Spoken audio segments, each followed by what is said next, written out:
देखिए गणित के कुछ सवाल मैं बता रहा हूँ, बाकी आप लोग हिंदी का पोर्शन और जो चित्र वाले पैटर्न वाले हैं वो आप खुद करेंगे। देखिए पहला सवाल है 2730 के अभाज्य गुणनखंडों की संख्या बताइए। तो अभाज्य गुणनखंड कैसे निकालते हैं आप लोग ये करिए, इसको लाइन मारिए सीधे और यहाँ पे लिखिए 2730। तो सबसे पहले 2 का भाग देंगे तो 2 एकम 2, 2 तिया 6, 1 13 हुआ, 2 छक्का 12, 10 हुआ, 2 पंजे 10। अब देखिए 5 पे जा रहा है, 5 दूनी 10 और 3 36 हुआ, 5 छक्का 30, 5 सत्ता 35, 1 15 हुआ, 5 तिया 15। अब देखिए 5 का नहीं जा रहा, 7 3 10 तो 12, 3 का जा रहा है, 3 नंबर 27 और 3 एकम 3। अब 7 का जा रहा है, 7 एकम 7, 21 हुआ, 7 या 21 तो 13 में किसी का नहीं जाता, 13 का ही जाता, 13 एकम 13। तो अब अभाज्य गुणनखंड कितने हो गए, 1 2 3 4 5 हो गए। तो इसके अभाज्य गुणनखंडों की संख्या 5। अगला देखिए 3/8% का दशमलव समतुल्य मान। तो इसको दशमलव में बदलना है। ये देखिए दोनों चीजें भिन्न भी है और प्रतिशत भी है। 3/8 इसका प्रतिशत है तो इसका मतलब गुणा आ गया 100। तो इसको दशमलव मान कितना हो जाएगा, ये गुणा करके 3/800 हो जाएगा गुणा करके। तो 800 का भाग हमें 3 में देना पड़ेगा। भाग नहीं जाता, दशमलव रखा 1 0 तो 0 बार ही भाग दिया, बचा 30। फिर यहाँ 1 0 बढ़ा सकते हैं, 300 हुआ, फिर भी भाग नहीं जा रहा है तो 1 0 और, तो यहाँ फिर 0 बार भाग दिया तो फिर 300 हुआ, फिर यहाँ 1 0 और 3000। तो 8 3 24, 8 से 32 तो 3 हो गया, 8 3 24 100 हो गया 2030। अब यहाँ पे देखिए यहाँ बचा 600, घटा के 3000 में से 24 हो गया तो 600 बचा। 600 में 1 0 और आया तो 8 7 56 कितना हो गया, फिर यहाँ 400 बचा, फिर 1 0 और आया तो 8 5 40 यानी 4000। तो इतना आएगा 0.00375। आपने सीखना। देखिए 126 91 84 का मौसा निकालना है तो इसमें क्या करते हैं, सबसे छोटे का भाग उससे बड़े में देते हैं। 84 का भाग हमने 91 में दिया, 84 कम 84 बचा 7। देखिए 7 एकम 7, 1 14, 7 दूनी 14, तो इन दोनों का तो आ गया 7 900। लेकिन एक संख्या और है 126 में भी देखना है कि 7 का जाता है कि नहीं। 7 एकम 7, 5 56, 7 8 56 जा रहा है, तो इसका मतलब इसका मौसा 7 ही है। अगला प्रश्न है 303.004 को 13 से भाग दिया जाए तो भागफल क्या होगा। इसमें देखिए 13 का भाग हम कैसे देंगे, इसका मतलब आपको दशमलव का भाग आना चाहिए। ध्यान से देखिए जो बच्चे नए हैं 303.004, तो पहले 2 अंक है तो 30 में देंगे, 13 दूनी 26, तो यहाँ पे 26, फिर 4 बचा 3, 13 तिया 39 हुआ, और देखिए यहाँ 4 बचा, 13 में से 9 गए 4। अब यहाँ देखिए यहाँ दशमलव 0 तब उतरेगा जब दशमलव यहाँ जाएगा तो 40 हो गया, फिर 13 तिया 39 हुआ, फिर 1 बचा, फिर यहाँ दूसरा 0 उतरा। तो क्योंकि 1 0 हमने उतार दिया फिर भी भाग नहीं जा रहा तो हमें 0 बार भाग देना पड़ेगा। फिर 10 बचा, तो 10 को मैं यहाँ लिख रहा हूँ। मतलब यहाँ देखिए 10 बचा तो 10 में 1 0 और उतारा, नहीं 1 2 0 तो अब 4 उतारा, हाँ सॉरी 104 हो गया। तो 13 नंबर 13 104 सॉरी, तो ये हो गया 23.308, 23.308 ए वाला सही है, ठीक है ना।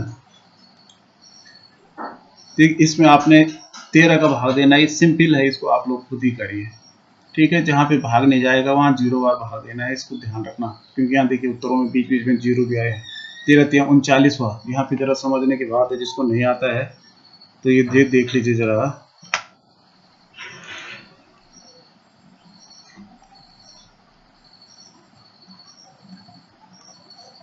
13 तिया 39, अब देखिए यहाँ कुछ नहीं बचा है, 6 उतरा, एक अंक को हम उतार सकते हैं, तो 6 के बाद भाग नहीं था तो 0 बार भाग देना पड़ेगा। फिर 6 बचा, फिर हम दूसरा अंक उतार सकते हैं दूसरी स्टेज में 65, फिर 13 पंजे 65 हुआ, फिर ये भी खत्म हो गया तो हमने 9 उतारा, फिर 9 में भाग नहीं जाता तो 0 बार भाग देना है, और फिर तो 91 हुआ और तब देना भाग 13 7 91, ठीक है ना। इस तरह से आप लोग करिए। देखिए जो 57 वाला सवाल है, इसको आपको लिखने का तरीका आना चाहिए। बिल्कुल दशमलव के नीचे आपने दशमलव लिखना है, कि इकाई के नीचे इकाई लिखना है, दहाई के ऊपर दहाई कुछ भी नहीं है, केवल 5 ही। तो यहाँ 10वें स्थान के नीचे 10वां स्थान, 100वें स्थान के नीचे 100वां स्थान, 1000वें स्थान के नीचे 1000वां स्थान और 10,000वें स्थान ये अकेला है। तो इस तरह से आपको लिखना आना चाहिए। अब आप इसको सीधे लाइन टू लाइन जोड़ सकते हैं। ये वाली लाइन पहले जोड़ी, फिर ये वाली लाइन जोड़ी, फिर ये वाली लाइन जोड़ी, फिर ये वाली चौथी लाइन जोड़ी, फिर 5वीं लाइन जोड़ी, फिर 6वीं लाइन जोड़ी। आप इसको खुद ही जोड़ सकते हैं। ठीक है। अगला प्रश्न है 1/2 और 3/4 का दशमलव समतुल्य। तो पहले हम इसको जोड़ेंगे 1/2 धन 3/4। तो इसका भी हमने 4 बनाने के लिए क्या करना पड़ेगा, 2 से गुणा करना पड़ेगा। तो ये हो गया 2 एकम 2/4 धन 3/4। तो 5/4 हो गया। तो इसको दशमलव बदलने के लिए क्या करेंगे, 4 का भाग 5 में देंगे। 4 एकम 4 बचा 1, यहाँ दशमलव रखा है, यहाँ 0 बढ़ा है तो 4 दूनी 8, फिर यहाँ 2 बचा तो यहाँ 1 0 और बढ़ा सकते हैं तो 4 पंजे 20। तो इतना आ जाएगा 1.25। अगला प्रश्न है 3 अंकों की बड़ी से बड़ी तथा 4 अंकों की छोटी से छोटी संख्याओं का योग। तो देखो 3 अंकों की बड़ी से बड़ी क्या होता है, 3 बार 9। 4 अंकों की छोटी से छोटी क्या होगा, ये। तो इनका जोड़ कर दो, बस इतना तो आपको आता है। अगला प्रश्न है अंकों 6 0 4 0 6 2 3 तथा 8 से बनने वाली 5 अंकों की बड़ी से बड़ी संख्या। तो बड़ी संख्या के लिए हम सबसे पहले सबसे बड़ा अंक लिखते हैं, फिर 7, फिर 6, 8 7 6, फिर 4 है, फिर 3 है। तो 87,643, 87,643 ये वाला हो जाएगा। देखिए अगला प्रश्न है कुछ विद्यार्थियों ने पिकनिक के लिए कुल 2160 एकत्रित किए। यदि प्रत्येक विद्यार्थी ने 45 दिए तो विद्यार्थियों की संख्या है। तो क्योंकि एक विद्यार्थी ने 45 रुपए दिए और विद्यार्थी थे कुल 2160, तो इसमें 45 से डिवाइड कर दीजिए इसको, या आप इसको काट भी सकते हैं। देखिए 5 का भाग जा रहा है दोनों में, क्योंकि इसकी इकाई में 5 है, 5 में 45, यहाँ 0 है तो 5 चौको 20। देखिए 21 से 1 बचा 16 हुआ तो 5 या 15। देखिए यहाँ पे 16 था तो 15 हुआ तो 1 बचा 10 हुआ तो 5 दूनी 10। ठीक है ना। अब इसको देखिए 9 का भाग जा रहा है कि नहीं, तो 4 3 7 तो 9, इसको जोड़ के 9 ही हो रहा है, तो इसका मतलब 9 का भाग जाएगा। 9 एकम 9, 9 3 9 9 9 18 9 3 17 9 चौको 36, 9 चौको 36 हुआ। देखिए 4 3 7 बचा 72 हुआ, तो 9 72 48, इसका मतलब 48 बच्चे थे। ठीक है ना। आप भाग भी दे सकते हैं जैसा आपको अच्छा लगे। 133 तथा 80 के गुणनफल से क्या घटाया जाए कि परिणाम इतना आए। देखिए पहले इसका गुणनफल निकालना पड़ेगा। तो गुणनफल का मतलब जानते हो, गुणा करना है, तो गुणनफल निकलता है 133 गुणा 80। तो इसको 0 को 0 हो गया, 8 3 24 का 4 हासिल 2 8 3 24 और 2 26 2 8 एकम 8 और 2 10 इतने। अब इसमें से क्या घटाया जाए कि परिणाम ये आए, 600। तो कितना घटा के 10 600 आएगा, 40 घटा के आएगा। तो आप ये करो ना, इसी इसमें से इसको घटा देना, तो अपने आप 40 उत्तर आ जाएगा। ठीक है। आप इस ढंग से नहीं करेंगे, बल्कि क्या करेंगे, इसमें से 10,640 में से इसको घटा देंगे। ये वाला देखिए 6 के सभी गुणनखंडों का योग। तो 6 के गुणनखंड क्या क्या होते हैं। सबसे पहले देखिए 6 के गुणनखंड कैसे निकालेंगे। तो 1 का भाग 6 में जाता है, तो कितनी बार जाता है, 6 ही बार। 1 का 6 का 6, फिर 2 का भी जाता है, 2 3 6 3 बार, तो हो गया। फिर 3 का 2 बार हो गया, इतना ही है। तो इनका जोड़ 6 3 6 3 9 11 1 12 हो गया। ठीक है ना। इसका जोड़, एक कार 200 मीटर की दूरी 10 सेकंड में, जबकि एक ट्रेन 300 मीटर की दूरी 18 सेकंड में तय करती है। कौन सी सेवाएं अधिक तेज हैं तथा कितनी मीटर प्रति सेकंड में। तो देखिए हमें दोनों की चाल मीटर प्रति सेकंड, तो चाल बराबर होता है दूरी बटे समय। चाल बराबर दूरी बटे समय। अब दूरी बटे कितनी है, इसकी दूरी 200 मीटर, समय 10 है, तो 0 0 कटा, तो इसकी चाल हो गई 20 मीटर प्रति सेकंड। उसी तरह से हम ट्रेन की चाल ज्ञात करेंगे, तो ये 300 मीटर जाते हैं 18 सेकंड में। काटिए इसको, तो 9 दूनी 18, नहीं कटेगा, 6 से कटेगा, 6 3 18 और 6 पंजे 30, 50/3 हो गया। तो बराबर इसकी चाल हो गई 50/3 मीटर। अब क्योंकि इसमें भाग नहीं जा रहा है प्रति सेकंड, और इसका उत्तर क्योंकि भिन्न में दे रखा तो इसको भिन्न हम दशमलव में नहीं चेंज करेंगे। अब सीधा 20 में से घटा दीजिए 50/3। तो 20 के नीचे हमने 1 माना, गुणा 3 हुआ, बराबर करने के लिए तो ये हो गया 60/3 ऋण 50/3। तो उत्तर आ गया 10/3 मीटर प्रति सेकंड की ज्यादा चाल है कार की। ठीक है ना। अगला देखिए, आयत ABCD जिसकी विमाएं 15 सेंटीमीटर गुणा 8 सेंटीमीटर हैं में से 4 वर्ग जिनमें से प्रत्येक की भुजा 2 सेंटीमीटर तथा एक अन्य 3 सेंटीमीटर भुजा का वर्ग काट लिए जाते हैं जैसा आकृति में दिखाया गया है, रेखांकित भाग का क्षेत्रफल। तो इससे जो है ना, ये पूरा इतना बड़ा आयत था।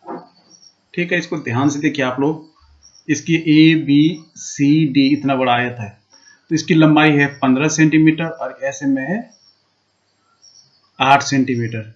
इसमें से 4 वर्ग अलग अलग काट दिए 2-2 सेंटीमीटर। ठीक, तथा एक अन्य 3 सेंटीमीटर भुजा का वर्ग काट लिया, एक 3 सेंटीमीटर का अंदर से काट लिया। तो रेखांकित भाग का क्षेत्रफल बताना है। तो हम पहले क्या करेंगे, पूरे का क्षेत्रफल ज्ञात करेंगे। देखिए, ये जो रेखांकित भाग का क्षेत्रफल हमें ज्ञात करना है, कैसे करेंगे, हम पहले पूरे वर्ग का निकालेंगे, पूरे आयत का। तो आयत की लंबाई है, लंबाई गुणा चौड़ाई होता है, तो लंबाई 8 5 गुणा 15 गुणा 8 15 8 120 मीटर वर्ग मीटर या मीटर सॉरी सेंटीमीटर स्क्वायर हो गया इस सेंटीमीटर में। ठीक है ना। अब हम जो कटे हुए हैं 1 2 3 4 इन पांचों का घटा देंगे। अब ये देखिए, ये 2 2 4, एक का हो गया 2 गुणा 2, तो 4 सेंटीमीटर स्क्वायर एक का है, 4 ही दूसरे का है, 4 ही तीसरे का है, 4 ही चौथे का है। ठीक है ना। और ये अंदर वाले का 3 3 9 है, 3 गुणा 3 9 सेंटीमीटर। तो ये सारा जो कम कट गया इसको घटा दीजिए, 4 4 8 4 12 4 16 और 9 25। तो इसमें से 25 सेंटीमीटर स्क्वायर घट जाएगा। तो 120 में से सेंटीमीटर स्क्वायर में से 25 कम कर दो, तो 10 में से 5 गया 5, यहाँ 11 में से तो 95 सेंटीमीटर स्क्वायर बच गया। ये रेखांकित भाग का क्षेत्रफल। अगला है, निम्नलिखित में से कौन सी संख्या 3 4 5 तथा 6 से विभाजित होती है। तो पहले हम इनका लॉस निकाल देंगे, फिर देखेंगे। तो 3 4 5 6 इसका लॉस हो क्या, कैसे निकलेगा, पहले 2 का भाग दो, 3 में नहीं जाता, 2 दूनी 4 5 हो गया, 2 3 6 हो गया। अब देखिए, ये सारी वो हैं, 3 का भाग दे दीजिए, 3 एकम 3 2 5 और 3 एकम 3। अब ये 2 5 भी अभाज्य, तो ये लॉस हो गया 2 गुणा 3 गुणा 2 गुणा 5, तो 5 दूनी 10 10 3 30 और 30 दूना 60। तो इसका मतलब जिसमें 60 का भाग जाएगा उसी में सबका भाग जाएगा। तो 60 का भाग किस में जाएगा, तो 6 4 4 8 इसमें जाएगा मेरे ख्याल से। देखिए,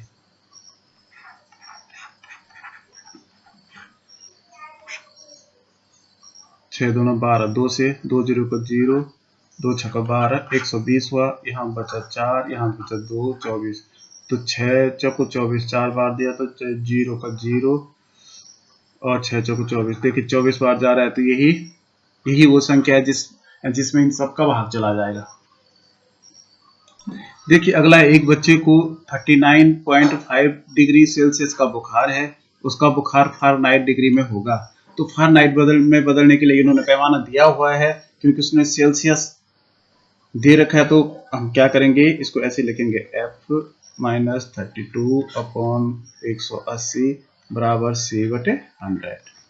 तो C की जगह हमने सीधा क्या किया, यहाँ पे लिख दिया 39.5/100। अब क्या करेंगे हम, सॉरी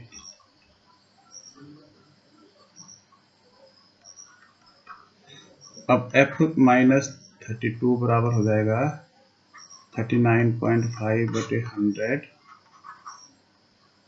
यहाँ पे 100 है गुणा 180, ये 0 कटा, ये 0 कटा, तो इसको हम गुणा कर देंगे 18 पंजे 90, 9 98 162 और 9 171 का 1 हासिल 17, 18 36 18 54 और 17 हो गया 71। अब यहाँ एक अंक के पीछे दशमलव था, हमने 10 का भाग दिया तो 2 अंकों के पीछे दशमलव आ गया, इतना हो गया। अब हम क्या करेंगे, f बराबर हो जाएगा इसमें से सीधा 71.010 में से 32 को घटा देंगे, बस धन 32 हो जाएगा आगे जाके, ठीक है ना। तो ये हो जाएगा 3 और 7 3 10, तो 103.10 डिग्री, ठीक है। तो इसमें जो आंसर होगा 10 डिग्री, या इसको सीधा 1 भी कहेंगे, 103.1 डिग्री फ़ारेनहाइट, ठीक है। एक खिलौना 60% की दर पर 25% लाभ पर बेचा गया खिलौना का मूल्य क्या होगा। तो 100 पे 25 रुपए है, तो 60 पे कितने रुपए होगा। तो 60 का हम सबसे पहले 25% निकालेंगे। 60 का 25% मानी 25/100। देखिए जीरो कट गया, ये जीरो कट गया, 5 से काटो, 5 दूनी 10, ये देखिए 60 का 25/100, ये कट गया, 5 दूनी 10, 5 पचे 25, 2 एकम 2, 2 3 6, तो 5 15 रुपए का लाभ हुआ। तो इसका मतलब 60 रुपए में खरीदा था, तो इसमें 60 जोड़ दीजिए, तो ये 75 रुपए में बेचा गया, 75 में। यदि 5000 पर 2 वर्ष का साधारण ब्याज किसी दर से 500 है, तो उसी दर से 3 वर्ष के लिए 12000 पर ब्याज क्या होगा। तो पहले हमने दर ज्ञात करनी है, ठीक है ना। तो दर ज्ञात करने के लिए हम पहले क्या लिखेंगे, मूलधन 5000 है, गुणा दर हमें ज्ञात करनी है, तो x गुणा समय 2 वर्ष है बटे 100, बराबर ब्याज दे रखा है 500।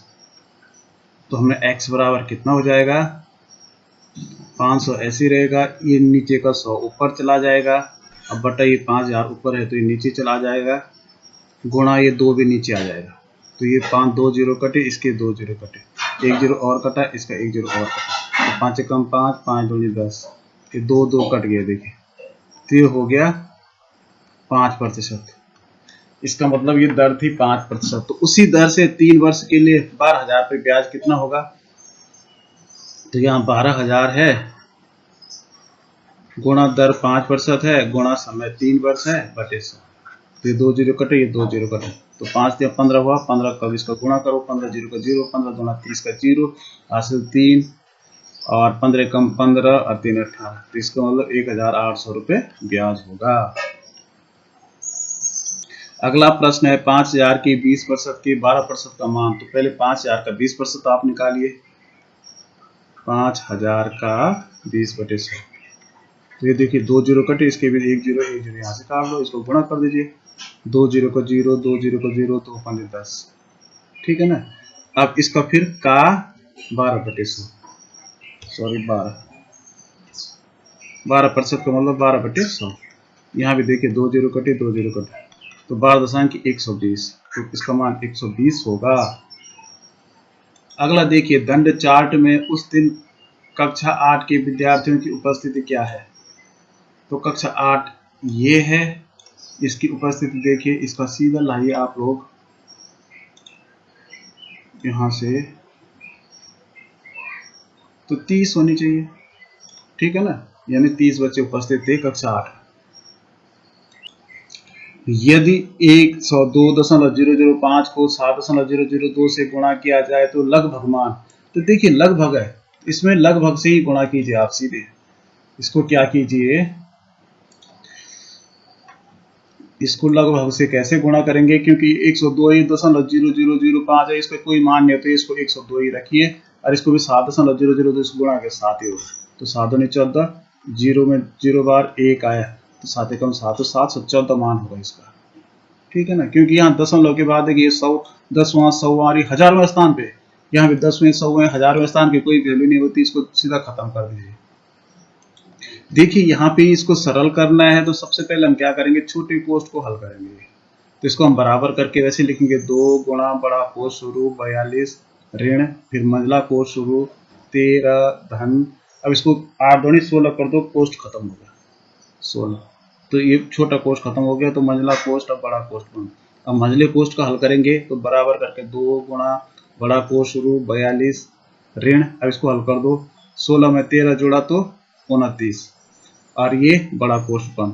अब फिर हमने लिखा 2 गुणा, अभी इसको हल कर दीजिए, 42 में से 29 घटा दीजिए तो ये हो गया 13, तो बराबर 13 तो नहीं 26 उत्तर।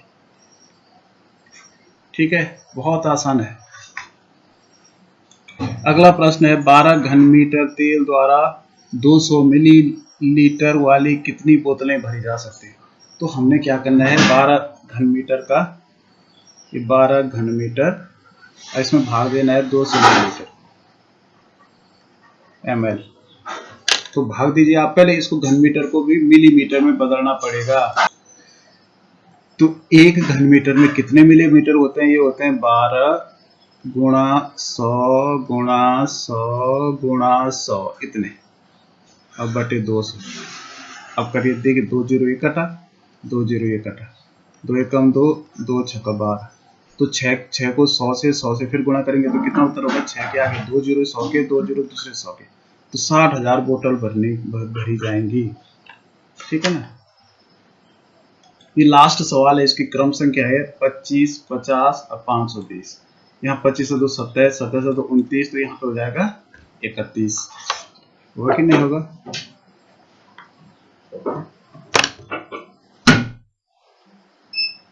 यहाँ देखिए, सॉरी,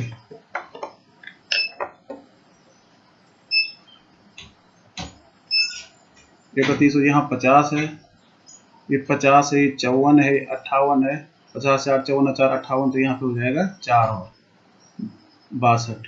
यहाँ पे 520 है, 420 है, 320 है, तो यहाँ हो जाएगा 220। तो कौन सा उत्तर होगा, ये वाला। तो इस तरह से आप लोग और करिए और इसको देखिए।